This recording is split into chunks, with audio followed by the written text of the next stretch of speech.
penceramah waktu itu berhalangan. Akhirnya ada kawan yang menghubungi, bisakah menggantikan? Kita belum pernah pengalaman kan. Lalu akhirnya disetujui. Begitu berceramah di situ, alhamdulillah ternyata banyak undangan yang lain. Nah lalu memulai, sejak itulah maka kita terlibat dengan dunia dakwah itu. Tapi akhirnya ketika tahun 1983an itu, karena terlalu banyak frekuensi dakwahnya, akhirnya saya sakit 2 tahun, sakit yang tidak bisa bangun, tidak bisa apa-apa, itu 2 tahun. Nah pada waktu sakit itulah saya bercita-cita kalau sehat ingin membangun pesantren. Jadi setiap ada orang yang menjenguk cerita, di Banjarmasin ini belum ada pesantren waktu itu, yang ada cuma madrasah di luar kota. Sejak di kilometer 7 sampai ke hulu sungai banyak pesantren, kotanya sendiri belum punya. Jadi saya ingin di Banjarmasin ada pesantren gitu. Saya di KPO juga nggak pernah melepas dakwah, bahkan di kantor KPO itu ada pengajian. Jadi kantor KPO itu saya minta kepada karyawan, habis salat zuhur jangan bubar, setengah jam tetap pengajian dulu. Di bumi Banua yang religius, lahir tokoh-tokoh besar yang mendedikasikan hidupnya untuk ilmu dan umat. Salah satunya adalah sosok yang tidak hanya dikenal di Kalimantan Selatan, tapi juga di panggung nasional.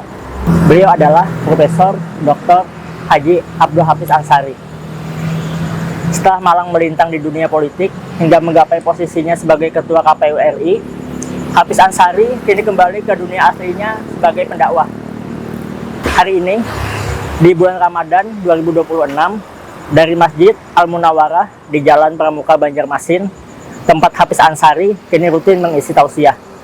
Kita akan berbincang dengan tokoh asli kelahiran Banjarmasin 14 Agustus 1956 itu.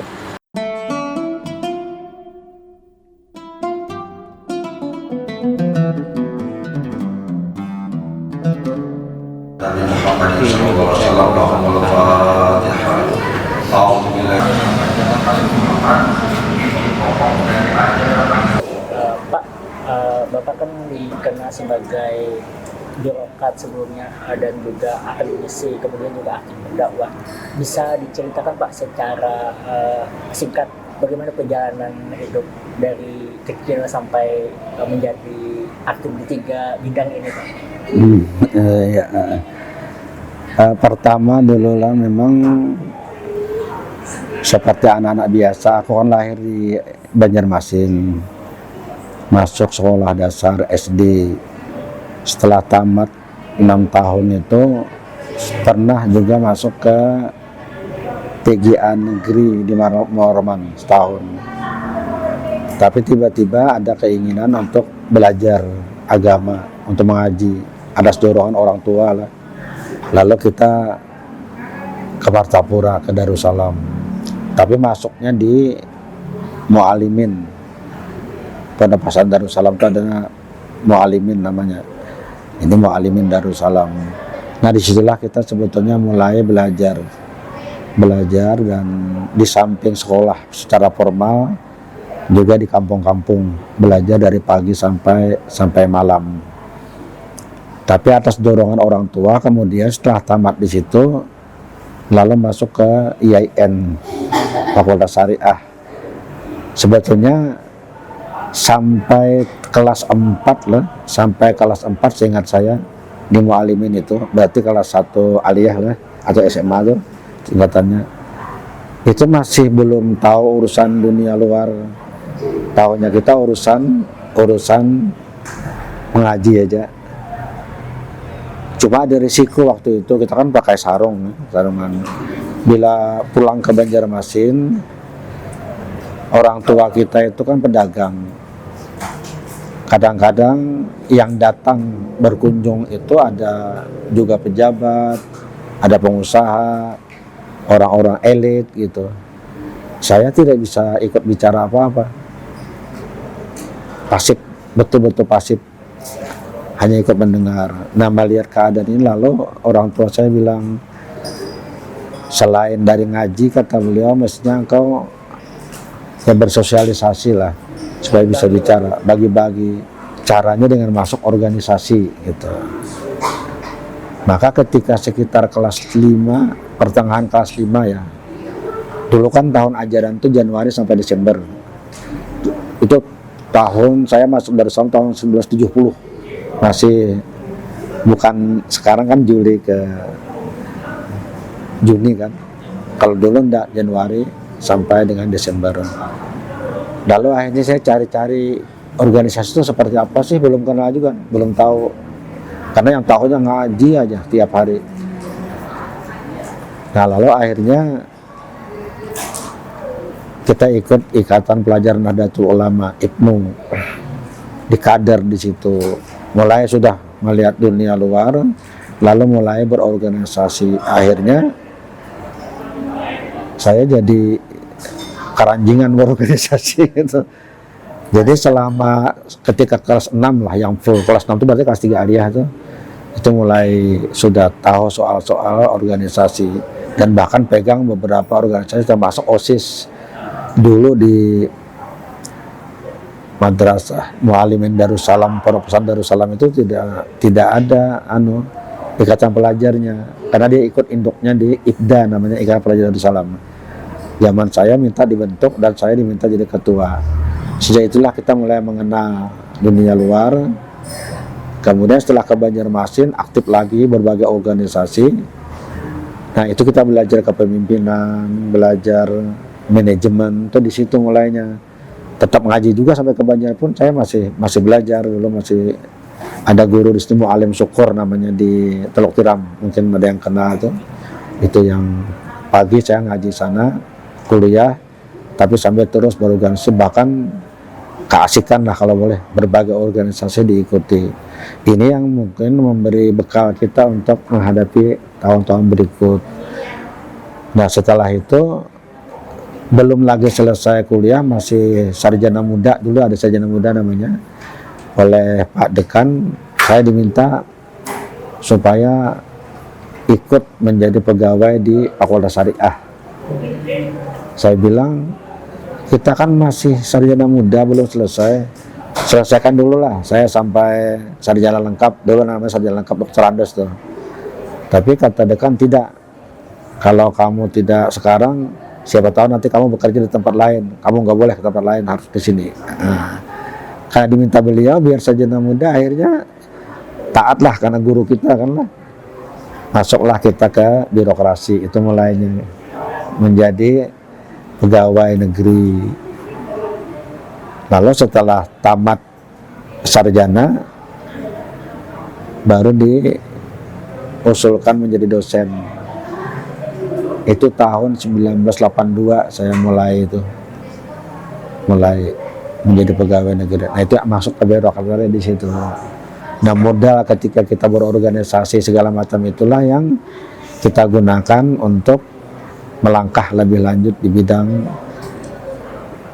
kepegawaian. Kemudian saya juga pernah terlibat dalam kepartaian di kantor. Saya diangkat jadi sekretaris Korpri Fakultas Syariah. Dulu kalau Korpri itu harus Golkar. Kemudian oleh Golkar saya dimasukkan ke DPD Golkar Provinsi. Waktu itu pegawai negeri masih boleh berpartai. Saya dimasukkan di Biro Kerohanian saja. Nah disitulah yang paling banyak saya belajar, karena aktivitasnya ternyata sangat tinggi. Di satu sisi orang berjuang untuk kepentingan politik dan partai, di sisi lain kita punya kesempatan untuk berdakwah, karena saya di Biro Kerohanian. Maka frekuensi kegiatan keagamaan itu pun sangat tinggi, melebihi dari biro-biro yang lain. Nah itu mulainya tuh di situ. Jadi ada. Nah, kemudian pada tahun itu sekitar 94 ya, itu 94 95. Saya S2-nya tuh tahun 90 S2. Kemudian alhamdulillah dapat nilai yang cukup untuk tidak menulis tesis. Itulah ada kriteria, kalau nilainya 80 ke atas, hasilnya orang boleh langsung ikut S3. Alhamdulillah saya bisa mencapai nilai itu, lalu langsung S3, jadi tanpa tesis, sehingga 92 selesai, 2 tahun persis, langsung S3 nya 93, pulang ke Banjarmasin. Ya tadi dilibatkan dalam dunia politik, akhirnya sampai 98 saya tidak bisa nulis disertasi. Akhirnya kembali, lalu keluar peraturan pemerintah yang melarang pegawai negeri menjadi anggota partai. Akhirnya saya mundur dan memfokuskan kepada penyelesaian studi. Tahun 2000 alhamdulillah sudah bisa selesai studi di situ. Nah, setelah selesai itu kembali ke kampus di IAIN, ngajar seperti biasa. 2 tahun kemudian alhamdulillah dipercayakan menjadi guru besar. Jadi 2 tahun setelah ujian doktor itu sudah bisa dapat memperoleh profesornya, alhamdulillah. Jadi waktu itu fokusnya mengajar aja, tidak lain. Nah, tiba-tiba ketika mau pemilu tahun 2004, pemilu 2004 ya, waktu itu pemilu nasional, oleh Pak Gubernur melalui pembantunya, saya diminta salah satu di antara 2. Pertama, menjadi panitia atau tim seleksi anggota KPU Provinsi Kalimantan Selatan, tim seleksi. Kalau bersedia, kata beliau, itu langsung di SK-kan oleh gubernur tanpa melalui proses tes. Atau itu gubernurnya Pak Sahril Darham, saya masih ingat, alhamdulillah. Wassalamualaikum warahmatullahi wabarakatuh. Kita kan nggak ada pengalaman di bidang kalau kepemiluan itu belum ada, walaupun kita pernah di partai. Saya bilang tidak ada pengalaman, tapi beliau yakin melalui pembantunya tadi bisa gitu. Yang kedua pilihannya menjadi anggota KPU-nya. Cuma kalau menjadi anggota KPU provinsi itu syaratnya harus ikut tes. Belum tentu lulus karena tim seleksinya bukan gubernur, tapi ada tim khusus yang menyeleksi. Setelah kita berunding keluarga, kayak kalau mau ikut di pemilu sekalian aja lah sudah ke KPU-nya. Kalau tim seleksi kan sebentar habis. Sekali kan belajar di situ, maka ikutlah tes. Alhamdulillah masuk 5 besar, lulus gitu. Setelah belajar ya tentu belajar lulus. Nah, ketika setelah selesai dilantik di Jakarta, pulang ke Banjarmasin, diadakan rapat pemilihan ketua. Ya alhamdulillah waktu itu kawan-kawan sepakat kita diminta saya ketua KPU Provinsi Kalimantan Selatan tahun 2003 itu. Peristiwanya 2003. Nah, itulah mulai kita bergelut di bidang kepemiluan 2003. Kemudian di 2005 itu ada pemilihan kepala daerah. Saya waktu itu dapat tugas dari travel Salpani, namanya Salpani Tour Banjarmasin, untuk membimbing jamaah haji. Kita berangkat haji membawa jamaah dari Salpani, namanya Salpani Tour yang di Cempaka, Jalan Cempaka. Alamatnya Haji Abu, ketuanya, anak pimpinannya. Ketika kita berada di Mina, persis sudah mau menyelesaikan mabit di sana, ada yang nelpon itu Pak Maki, namanya Haji Ahmad Maki BA. Kata Pak Maki, kamu di mana? Saya bilang saya masih di Mina, sebentar lagi menyelesaikan mabit, karena kita mau ngambil napar awal bukan napar sani. Cepat pulang ke Banjarmasin, kami mau minta bantu, katanya.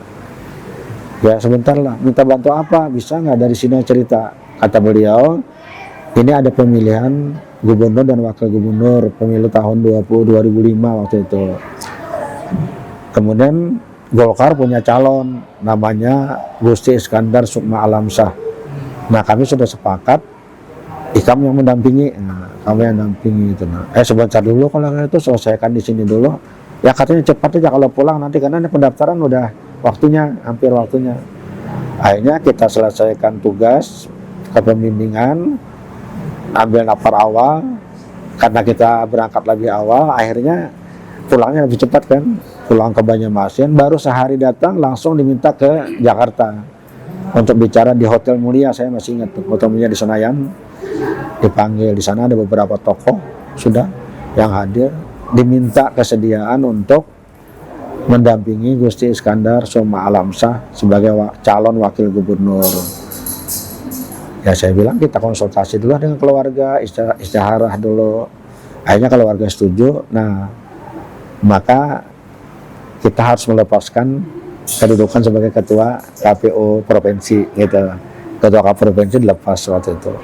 Kemudian ikutlah pemilihan kepala daerah waktu itu. Dulu namanya pemilu kada, pemilu kepala daerah tahun 2005. Dan kebetulan kan suaranya kalah dengan calon yang lain. Karena kalah maka selesai sudah sampai situ. Pada tahun 2007 ada pengumuman penerimaan anggota KPU Indonesia RI atau KPU RI. Kalau berunding dengan ibu di rumah, kita konsultasi dengan keluarga, bagaimana kalau kita ikut aja sekalian karena sudah terlanjur pernah di KPU provinsi, ikutlah mendaftar. Kalau saya tidak hilap itu sekitar 500 orangan yang mendaftar, 547-an lah yang ikut mendaftar. Karena alhamdulillah masuk, bisa masuk, dilakukan seleksi. Kemudian ada yang disebut 45 besar namanya. 45 besar itu masuk, lalu dikarantina di Hotel Trepa di Jakarta selama 1 minggu, dilatih fisik, mental segala macam. Subuh kita dibangunin sudah, jam 6 kita sudah harus menyebar kemana-mana. Nanti maghrib pulang ke rumah, malam diskusi sampai jam 12 malam. Sanggup nggak? Dari pagi bekerja sampai jam 12 malam. Dari situ kemudian dipilih 21 orang, 45 jadi 21. Alhamdulillah masuk yang 21. 21 ini diserahkan oleh panitia kepada DPR RI Komisi 2. Lalu dia akan fit and proper test. Nah dari 21 diambil 7. Alhamdulillah masuk ya. 7 itu masuk juga, masuk. Setelah masuk dilantik oleh Presiden waktu itu Susilo Bambang Yudhoyono SBY, dilantik di istana, masih dalam suasana pakaian sipil lengkap, dan yang perempuan masih pakaian masing-masing lah, belum berganti. Itu diadakan rapat pemilihan ketua KPU RI. Alhamdulillah rapatnya sebentar karena semuanya meminta kita yang jadi ketua, jadi tidak ada calon-calon, langsung aja. Ketika ditanyakan oleh ketua sidang, kebetulan ketua yang memimpin itu yang tertua di antara kami, namanya Abdul Aziz Ahmad. Sekarang beliau duta besar RI di Saudi Arabia, duta besar di sana sekarang ya. Dulu belum. Beliau yang memimpin. Gimana beliau? Kalau kita memilih, semua minta saya yang ketua. Ya kalau itu silakan Pak, harus bersedia. Nah sejak itulah kita masuk terlibat. Nah itu kira-kira cerita sampai di situ, yang itu selesai di situ ya balik lagi ke Banjarmasin. Pak, di samping dia sebagai petugas kepemiluan tadi, bagaimana Pak menyeimbangkan antara dakwah dan mengajar sebagai dosen? Jadi kalau selama kita bertugas di KPU kan untuk mengajar memang sudah dibebaskan gitu, sudah dibebaskan, aturannya semacam itu. Tapi tidak diberhentikan, tapi tidak dibayar untuk tunjangan segala macam. Sedangkan kalau untuk dakwah itu kan sebetulnya lah ini amanah juga dari guru-guru kita dulu waktu belajar. Saya mulai tertarik di bidang dakwah itu ya tadi ketika sekitar kelas 5-an itu ada seorang idola saya waktu itu yang luar biasa menurut saya waktu itu lah, masih sekolah itu, namanya Habib Alwi Al-Attas. Alhamdulillah ingat, mudah-mudahan Allah maafillah. Ini dari Kewitang. Beliau datang ke Martapura, beliau berceramah di Masjid Al-Karamah Martapura depan masjid. Manusia yang banyak luar biasa yang hadir. Ceramahnya itu luar biasa lah, semangat yang berapi-api gitu. Saya tergoda dengan luar biasa beliau ini. Jadi kemana aja beliau ada ceramah diikuti terus tuh, sampai beliau di Banjar dulu, ada di sini di Pengapuran itu Kiai Haji Gurdan namanya, Gurdan Hadi, ceramah di pengajian Kiai Haji Gurdan, saya datangi itu, wah luar biasa beliau ini, Habib Ali, itu idola saya waktu itu. Nah lalu ingin juga belajar berceramah, Kebetulan di Martapura itu ada P2A namanya di Kabupaten Banjar, itu mengadakan kursus mubalik, kursus kader mubalik namanya KKM. Lalu saya masuk, belajarlah di situ teori-teori tentang dakwah, latihan dakwah. Alhamdulillah karena inspirasinya dari Habib Alwi, pola yang saya pakai pola Habib Alwi waktu itu. Lalu mulailah berlatih sambil mengaji terus tetap mengaji. Akhirnya dibentuklah IKM namanya, Ikatan Kader Mubalik, dan kita dimasukkan di sana. Nah itu mulai dakwahnya dulu. Ketika pindah ke Banjarmasin belum tahu nih belum ada kegiatan dakwahnya karena baru belajar. Masih semester 1 kalau nggak salah, ya tahun pertama bukan semester, tahun pertama kuliah. Tiba-tiba di Kelayan itu ada orang mau melaksanakan kegiatan saprah amal, penceramahnya berhalangan. Nah itu mulainya tuh, penceramah itu berhalangan. Akhirnya ada kawan yang menghubungi, bisakah menggantikan? Kita belum pernah pengalaman kan. Lalu akhirnya disetujui. Begitu berceramah di situ, alhamdulillah ternyata banyak undangan yang lain. Nah lalu memulai, nah sejak itulah maka kita terlibat dengan dunia dakwah itu.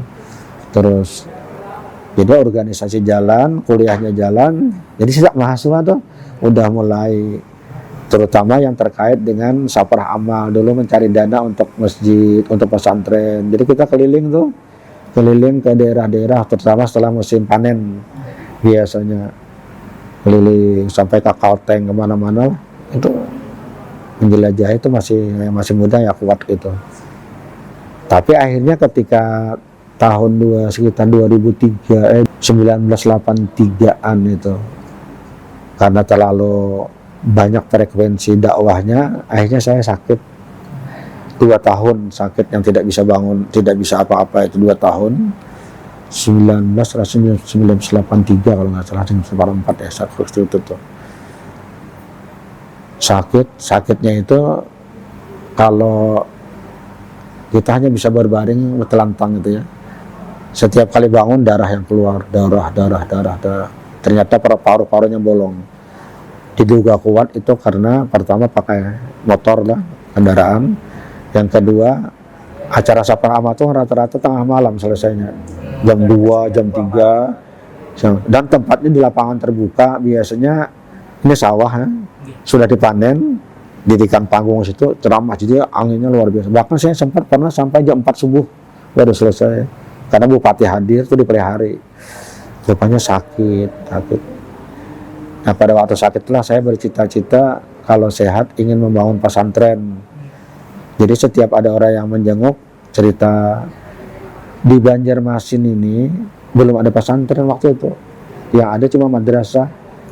Di luar kota sejak di kilometer 7 sampai ke hulu sungai banyak pesantren, kotanya sendiri belum punya. Jadi saya ingin di Banjarmasin ada pesantren gitu. Nah rupanya ada yang merespon, lalu menawarkan tanah. Dari beberapa yang beliau punya, saya pilih yang di Pekapuran Raya. Maka lahirlah Pondok Pesantren Istiqamah itu sekitar 1985 waktu itu. Kita mulai membangun, sampai sekarang alhamdulillah masih eksis pesantrennya.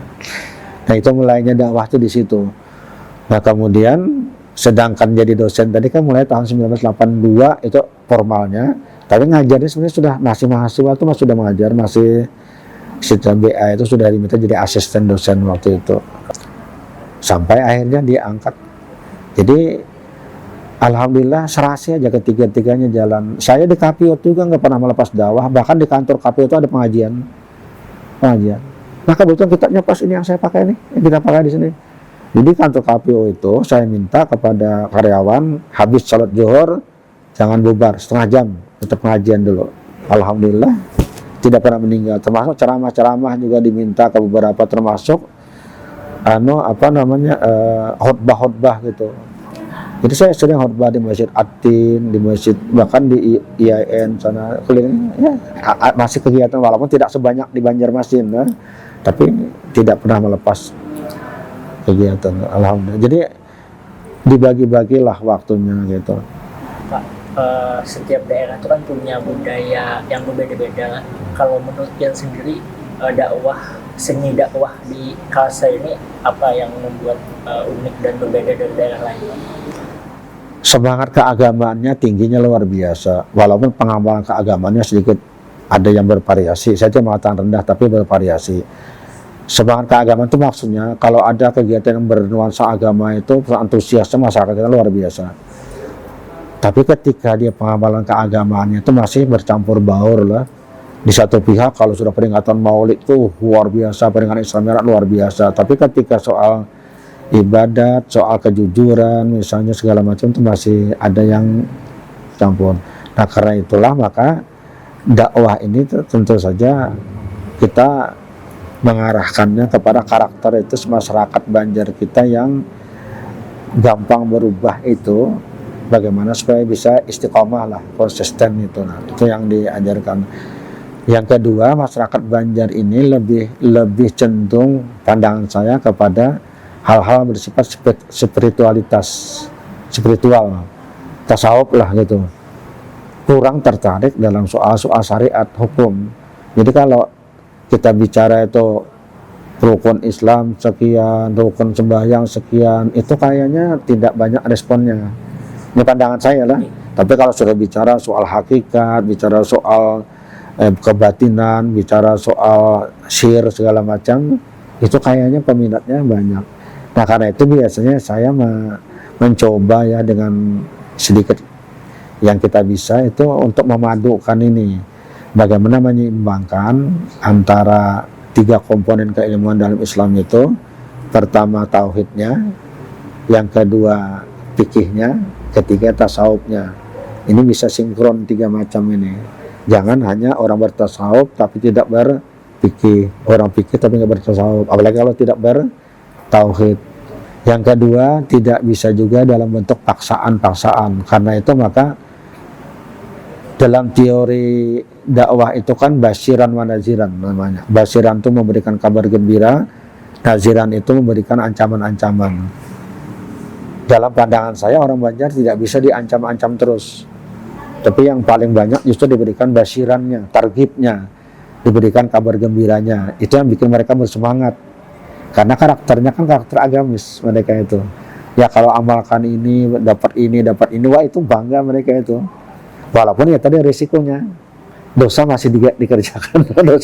Karena tarhibnya kurang.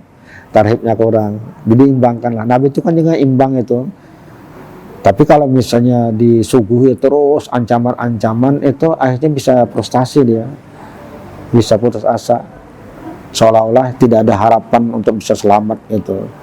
Tapi kalau kita berikan bahasa tasawuf itu raja namanya, raja itu harapan, tapi ada khaufnya, ketakutan. Raja terus bisa lengah tanpa ada rasa takut. Tapi tetap harus dimasukkan. Saya kira itu anunya kalau di orang Banjar itu.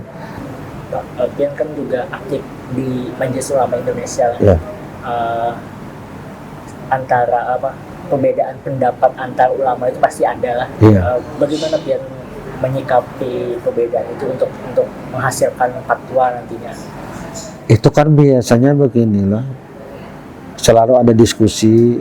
Apalagi komisi fatwa, dia membicarakan berbagai hal. Yang pertama itu diusahakan ada kesepakatan dulu, kesepakatan bersama. Jadi mengambil sikap supaya keluarnya satu. Silahkan berdebat di dalam, tapi hasilnya satu kan, fatwa gitu. Yang kedua, dikajilah dalil-dalil itu mana yang lebih maslahat. Jadi orientasinya maslahat kepada umat yang mana. Jadi teorinya sudah ada petunjuknya juga fatwa di Majelis Ulama itu mengambil sikap tawasud. Tawasud itu maksudnya pertengahan lah. Jadi orang di Majelis Ulama itu diarahkan lah sudah sejak dari MUI pusat itu untuk bersifat tawasud tadi. Jadi Islam wasatiyah namanya, Islam tengah. Kan ada dua nih, ada dua, ada yang ekstrim kanan, ada yang ekstrim kiri. Tatarut namanya tatarub yamini, tatarub yasari. Ekstrem kanan ini pada umumnya itu agak keras lah, keras doktrinal, dan ekstrim sampai gerakan fisik lah kira-kira gitu. Pokoknya serba haram, nggak boleh, kalau perlu dengan revolusi kayak gitu. Nah ini dihindari nih, dalam majelis ulama tidak boleh nih.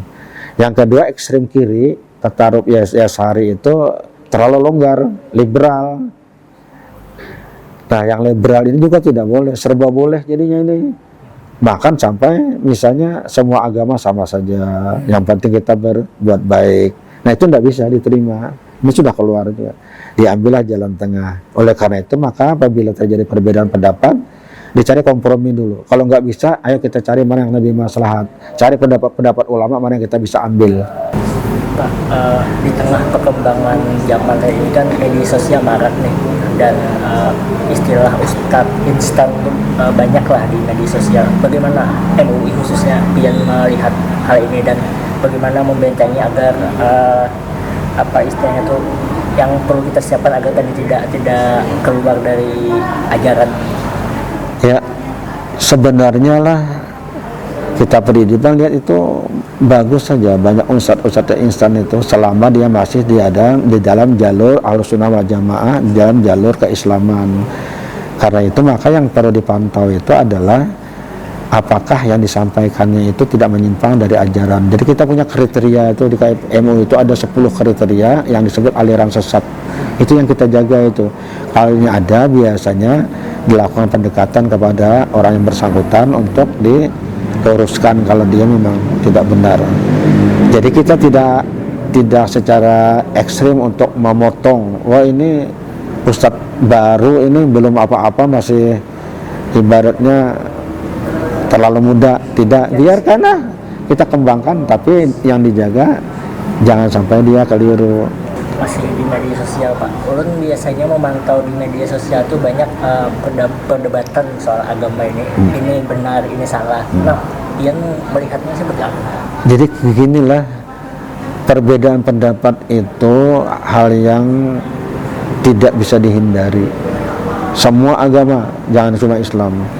Tinggal lagi apakah ada argumentasi yang bisa dipergunakan oleh syariat, itu aja lagi. Karena kalau yang namanya beda-beda pendapat itu biasalah, sudah di mana-mana. Di zaman Nabi aja udah sahabat banyak beda pendapat zaman Nabi. Tidak perlu harus dijadikan alasan untuk berpecah belah. Silakan, tapi yang penting tetap satu. Itu yang kita jaga tuh. Ukhuwah Islaminya harus dijaga. Jangan mencaci maki orang lain, jangan menyesarkan orang lain, menghina orang lain. Tapi kalau perbedaan pendapat, apakah hukumnya ini boleh atau tidak? Nah itu silakan. Termasuk misalnya kayak penentuan awal puasa, ada yang menggunakan hisab, silakan. Menggunakan roya, silakan. Konsekuensinya memang terjadi perbedaan karena metode yang dipakai beda itu. Pak, adakah cita-cita Pian yang belum tersampaikan atau saat ini masih diperjuangkan untuk umat Islam di Kalimantan Selatan? Saya inilah sejak pesantren itu satu ukhuwah Islamiyah itu ingin sekali ukhuwah Islamiyah itu seperti di zaman Rasulullah SAW. Ansar, Muhajirin, belum lagi yang di luar itu orang-orang yang baru-baru Islam, mu'alaf orang Yahudi segala macam, bisa satu loh di zaman Nabi, tidak ada persoalan. Nah itu yang saya ingin, makanya turun namanya dari risalah lah kalau sarjana muda tuh. Risalah saya pertama itu tentang hak muslim, ada muslim yang lain, untuk diperjuangkan supaya ukhuwah. Walaupun sampai sekarang saya merasa itu berat sekali, karena kita sudah terlalu banyak kotaknya. Rumahnya sudah bagus, Gana rumah Islam, tapi kamar-kamarnya terlalu banyak nih. Bukan kamar paham saja, kamar organisasi, kamar politik, bahkan kamar daerah. Ada kamar daerah, lalu ini bubuhan si anu, bila lain bubuhan kita tidak diterima. Nah ini yang paling berat itu. Tapi ya tetap aja kita suarakan terus loh itu.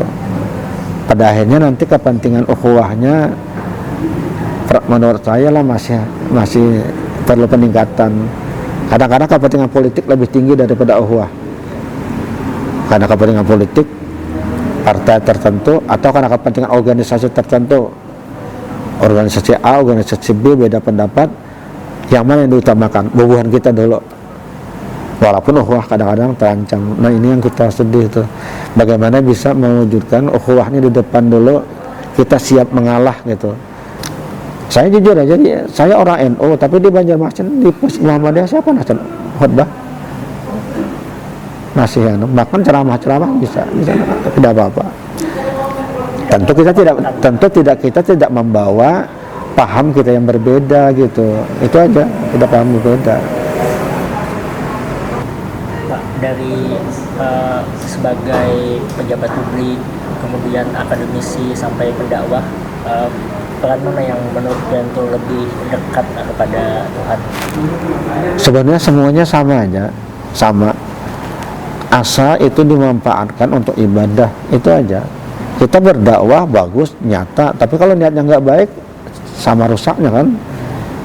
Kita jadi pejabat, itu kan ada itu yang disebutkan, 1 hari pejabat yang adil, pemimpinnya adil, itu lebih baik daripada ibadah 60 tahun.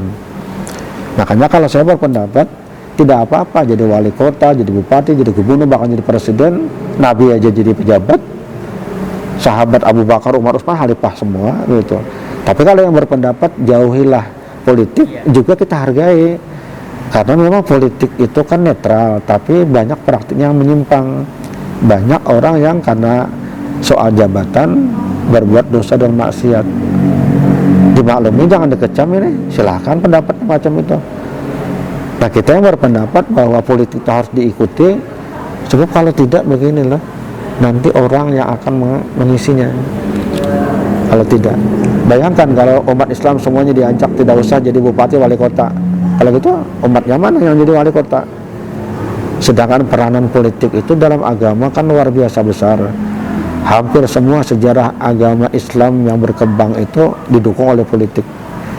Kalsel ini sebelum kerajaan Banjar berdiri banyak umat Islamnya.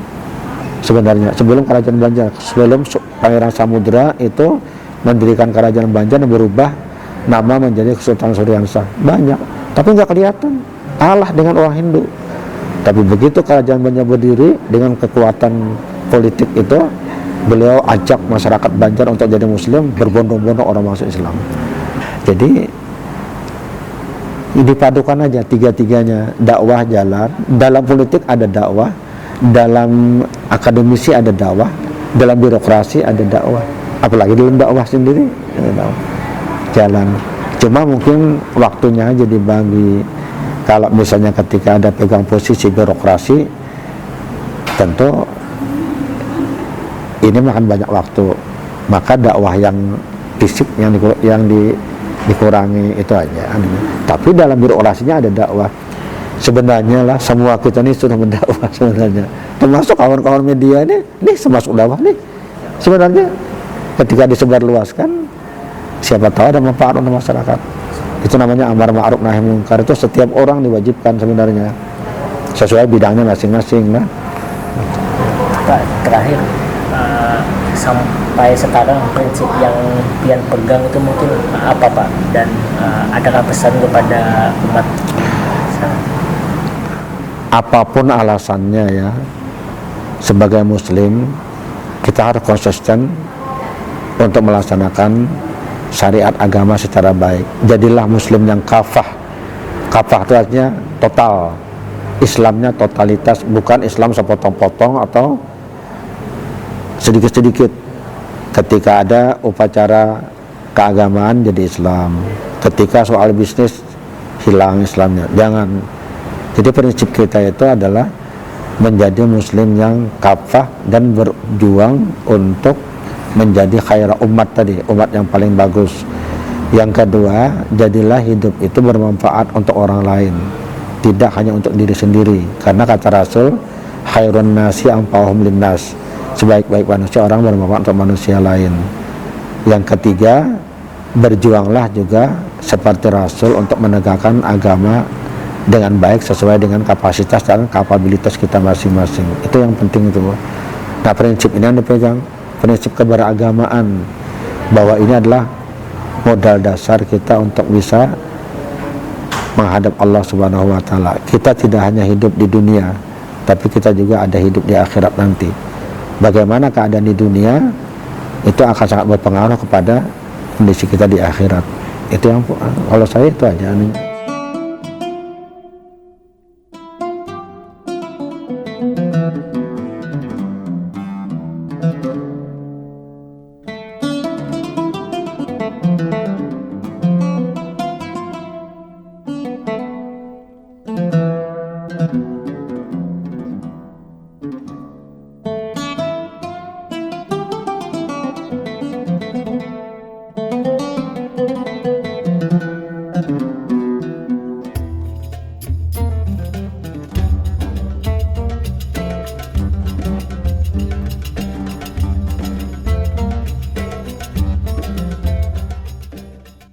Ya, demikianlah tadi perbincangan kita dengan Profesor Abdul Hafiz Ansari. Sampai jumpa di episode selanjutnya. Download Tribun X sekarang, menghadirkan lokal menjadi Indonesia.